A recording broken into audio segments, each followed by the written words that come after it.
Arizona Congresswoman Debbie Lesko sat in for most of today's hearing, but not because she was riveted by the testimony. So far, it's pretty dry. Nothing really new that was revealed today. Today's hearing had none of the fireworks of recent high-profile events here, like last year's nomination hearings for Supreme Court Justice Brett Kavanaugh.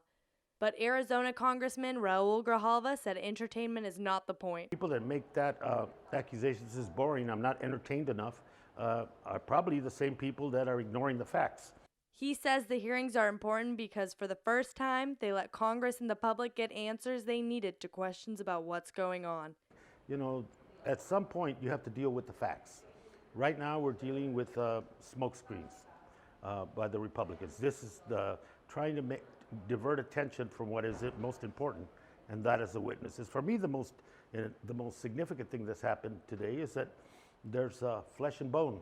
Arizona Congressman Andy Biggs, who was live tweeting from the chambers, dismissed the facts as little more than Democratic talking points. He said, "I kept waiting for them to tell us that they had firsthand knowledge, but they had no firsthand knowledge." Lesko welcomes the facts, but says the hearings are not the way to get them. Quite frankly, if people would just go back to the actual transcript of the phone call conversation between the president and the Ukrainian president, there is really nothing there that's impeachable. So all this testimony of people who heard things secondhand is really, I don't even see why we're doing it. Lesko repeated the point made by many Republicans, insisting that Democrats have presented nothing impeachable about President Trump. People just need to read the transcript and they'll.